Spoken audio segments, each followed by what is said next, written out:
Hey guys, Brian Goes Blue. And Coco too. Back again with another movie trip review vlog for you today.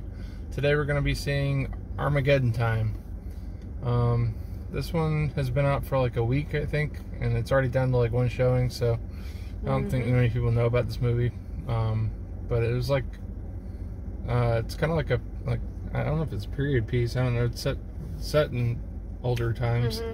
I don't know what the decade it is, but we'll get back to that later on whenever we come back to the car, probably. Yeah, we'll be a lot more knowledgeable after we see it. After we see it.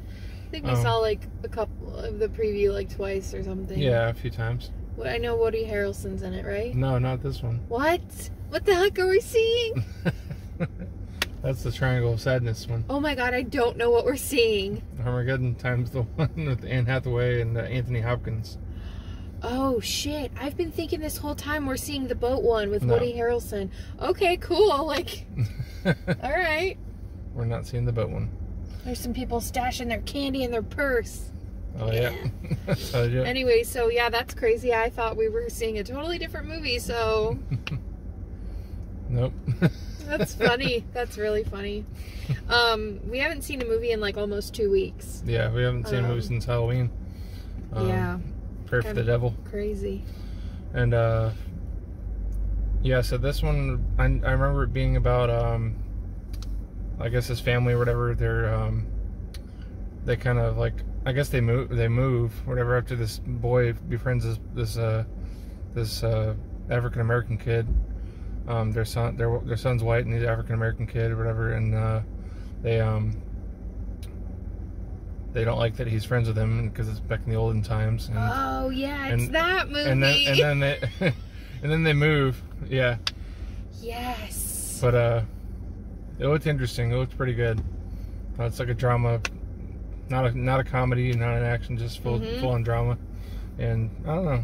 I think it looked really good. I like movies that take place in the olden times and have a good story like that. I remember I wanted to see this. I didn't know we were seeing it today, so we haven't discussed it. You just said we're seeing Armageddon Time, and I just thought it was the other movie. So, yep. But now now that you're explaining that, I do remember seeing the preview with Anne Hathaway with her short hair. Yeah. Maybe back in the 50s or 60s. Yeah. Or so. I know the same director didn't do a bunch of different movies, but there's one movie I like a lot with him that We Own the Night with Mark Wahlberg and Joaquin Phoenix. That was a good one. And I think he directed Ad Astra, the Brad Pitt space movie, a year or two ago. So, yeah, just everybody around us is seeing Wakanda forever. It's 4 o'clock in the afternoon, so that's the time of our movie. But there's probably showings like every hour or half hour for Wakanda. Yeah, and there's only one showing for the day for this movie, so it's going to be out of theaters probably this week. So, which sucks because like all these are more like the award type movies, you know, for the Oscar season that would potentially win Oscars, and this could be like an underdog in that vein. So I'm thinking. Yeah. So yeah, we're gonna go and check it out and get some hot dogs maybe because we're starving. Yeah. Popcorn. Well, definitely popcorn. Yeah. We'll be back to tell you what it's all about. Stay tuned. Back to the old stomping grounds. It's been almost 2 weeks since we've been to the AMC. It's good to be back. Yeah. And we got a few good movies this month we know of, so we'll be here a few more times. Yeah. A popcorn bucket.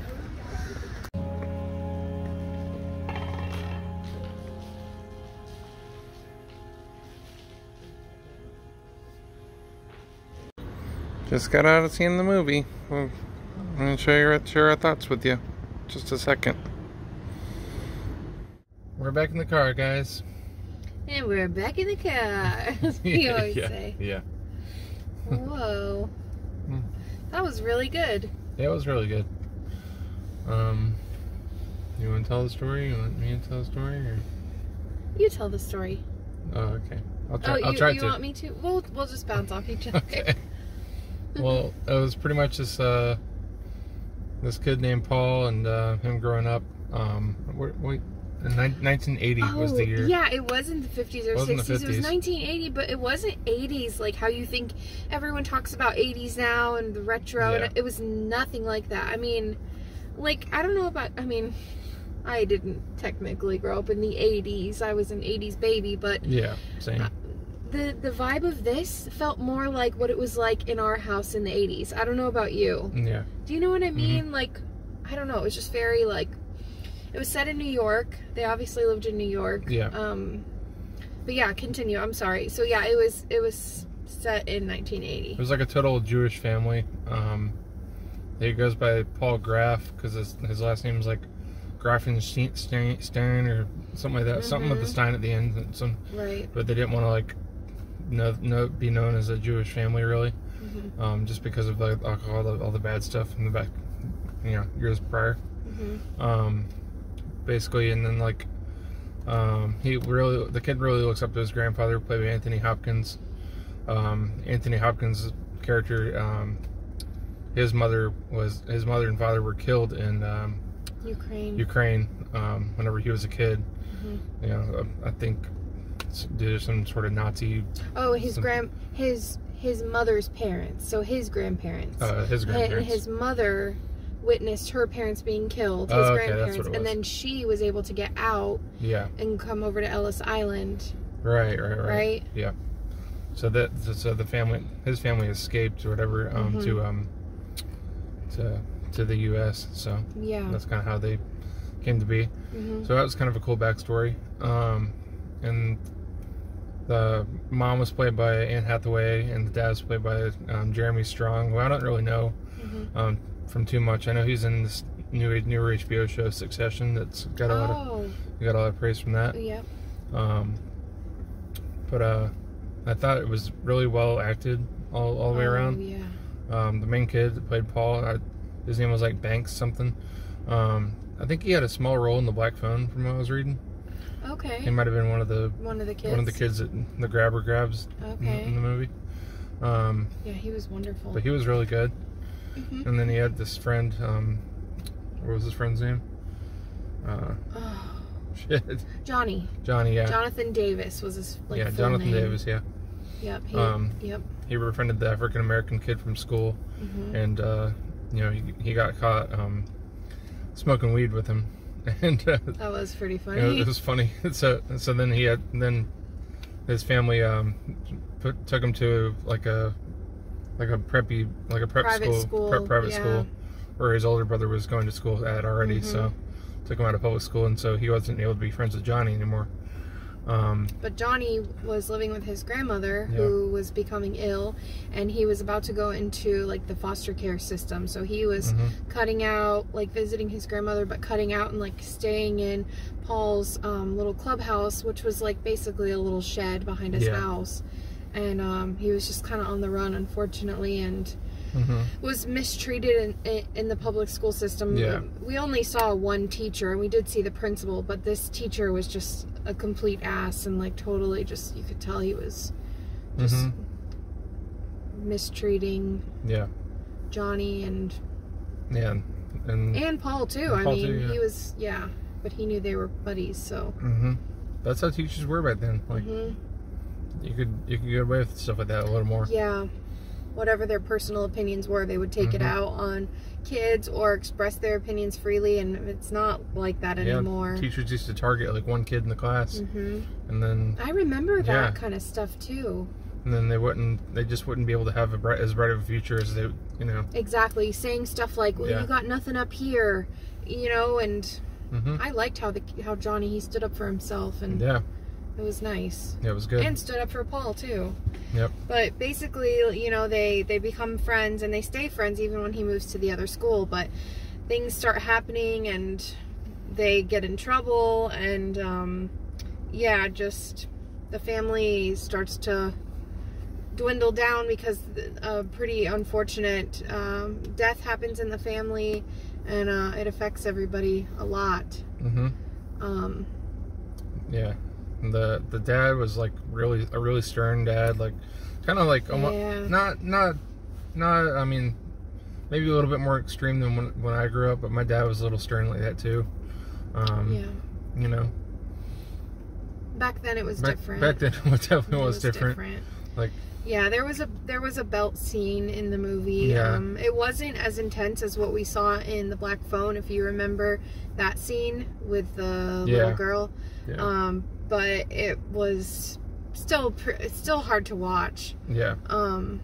But you got to remember that's how it was back then. I mean, still, I don't know, but we both agreed that this ended very strange. I mean, we actually had other people in the theater that were like, we heard other people like agreeing that it ended very strange. Yeah, we don't want to spoil the whole movie. Yeah, we don't want to spoil it, but there's some stuff, you know, they're kids, and like, Paul has dreams of becoming an artist. Like, he wants to be an artist, and I will say his relationship with Anthony Hopkins, his grandfather, was like, that was my really favorite. Good. Like, it was just so natural and organic. It didn't feel like they were reading lines, you know, or had memorized lines. It felt like such an organic, natural, like a grandson-grandfather relationship. It was really nice. And Paul wanted to be an artist, and so like his grandfather on his own birthday gifted him a paint set, which we didn't get to see him use. But so that was his dream. And then Johnny, his friend, wanted to be an astronaut. So they had like this big dream of moving to Florida. They were wanting to like cut town, you know, take all the wad of cash from mom's jewelry box and like, you know, leave town. And did they ever make it there? I don't know. You'll have to see the movie to see what ends up happening. Yeah. But what are some of your thoughts on like what went down in the movie? Anything in particular? No? Did I steal it all? I don't know. No. Okay. It had a real like indie kind of feel to it, you know? It did. Kind of reminded me of a totally different storyline, but the one we watched with Joaquin Phoenix and the boy, I think it was his nephew. Oh, Come On, Come On? Yeah, it kind of reminded me of that a bit, just like the feel of it. Yeah. It was not fast-paced at all. It was pretty slow, but I was invested. Yeah, totally, from start to finish. Yeah, it was definitely one to like check out, and I don't really know what else to say about it. We kind of talked to him. I don't know. Me? No. Did I steal the show? No, both of us. I mean, you asked me to elaborate, but I'm not really sure what else to say. Right. It's kind of hard to know, like, what the main focus of this movie was. Right. You're seeing this family and where they came from, and I think maybe that was the whole point, was just, like, the relationship of the kid and his grandfather, and his relationship with his friend, and the hardships of... Yeah. That's what it is about, yeah. I think so, too. But I really did enjoy it, and probably give it a 4. 4? Yeah. What do you think? I was thinking 3.5. Okay. It doesn't mean I didn't like it as much as you. I still really enjoyed it. That's just like my safe, solid answer when I'm still like absorbing it. Yeah, you're good. I wasn't expecting to cry. Yeah. It was pretty emotional. Look over one time, Cook was crying. Every time. Take one there, you take your glasses off. Yes, because the tears start, like, they burn my eyes, and so I have to, like, wipe my eyes off, and sometimes when I'm really crying hard, it, like, bounces off my eyelashes and hits my glasses, so I can't see, so I have to take them off. But, yeah, I think you're right. So, totally, it's gonna be an underrated, like, under-the-radar kind of movie. Yeah, it'll be one that I think that people will pick up on and talk about more. Yeah. As it comes out. You heard it here first. Yeah. I haven't heard anybody talk about this movie. I think it's a solid performance by Anthony Hopkins, like awesome. And Anne Hathaway too, for them being the most known actors in the movie. Gosh. And of course the main kid. Oh yeah. But yeah, he was great. I loved his I thought he was going to be kind of like a quiet little, like shy kid, no, but he wasn't. He was like a little shit, and he had his little comebacks, and he was kind of sassy, and got into some trouble. He kind of reminds me of like how I think you would have been Well, not sassy and getting into trouble, but I don't know. I was always pretty quiet though. Yeah, I liked how, and I know you did too. I'm thinking of stuff, so I'm just kind of speaking for both of us. But I know we both liked and we laughed how he called his grandfather like partner and good man, my good man. Yeah. Like when he was talking to him, he's like, my good man. It was funny. It's cute. I really liked their dynamic. Yeah. So, I mean, it might still be in theaters for you guys, might not be, but we definitely recommend you checking out Armageddon Time. Yeah. Solid performances all around, even if the ending was left a little bit to be desired. Yeah. Maybe it was one of those like interpret how you think what could happen now. Or, I mean, you know, I don't know. Also, I will say this, like, it was pretty relatable with the kid, like, having a dream, being a kid and saying, I want to be this when I grow up. Some families, I feel like now, especially in this day and age, like, they're more supportive and more like, yeah, follow your dreams, kid, you know, like, you can be anything you want to be. But back then, especially, it was all about, you're in business, you're in finance, you're in computers, like, you have to have a backup plan. And, like, even my parents said that, but they supported what I always said I wanted to be. But I think the kid is relatable a lot in that way. Yeah, I think you're right. You know? Whoa. Bright light. We're in the spotlight now. But definitely stay after the previews. And like you've said in past videos, this is definitely one that you could and should bring your grandma or grandpa to. Yeah, I mean, there's a little bit of foul language, but other than that, that's like the only reason it was rated R. Oh yeah, those were funny parts too. Yeah. Because it mostly came from the kids, which is great. Yeah. But yeah, I really enjoyed it. Me too. Feels good to be back at the movies. Definitely feels good to be back at the movies. Whew. It feels like it's been too long. It hasn't even been a full 2 weeks, but I know. It feels like it's been forever. For us, that's like, whew, where you guys been? Right. Yeah. Yeah. I think that about does it for the video. Stay tuned to the channel. There'll be plenty more to come. Yep. We got some hauls coming up. Yes. We got some convention shit coming up that we still haven't put up our convention video. It's okay. Yeah. You can watch us anytime, right? Exactly. Yes. Yeah, we're planning on maybe going to a convention next month. Just for a day or so. Yep. But yeah, we'll keep you guys posted. And I'm also on Pop's Movie Dungeon, and me and the guys are all doing our favorite movie live stream. Top 5 movies from 5 years in a stream. Basically, it's kind of hard to. You guys are in the 80s describe. Now, yeah, we're in the, right? Yeah, we're in the 80s. We're going to the 70s next. So the next 2. Okay. Yeah. They'll be the final 2 ones. So that stream will be missed. You guys are gonna have to come up with a new topic after, so you can continue it. Because it'll be like 10 streams in total. So it's been cool. Fun for sure. But yeah, that'll be on streaming on our channel, Brian Goes Blue, and also Pop's Movie Dungeon and a few of the other guys too. Yeah. So. And we don't say this a lot, but I mean, typically the people that are watching are the people that we already know and love. But if you're new to our channel, be sure and hit that like button. Yeah. And more importantly to us, hit subscribe and comment so we know that you're out there. Yes, let us know if you're first timer coming to our channel. Yeah. If you stumble upon this vlog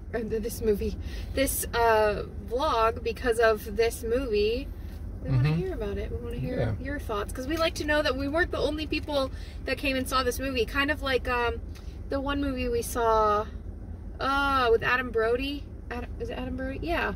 That one that was kind of in See How They Run. Source and whatever. See How They Run? Yeah, I feel like not a lot of people talked about it, and then we did our video, and I still didn't hear people really talk about it, but we really enjoyed that, so we'll just go watch anything, basically.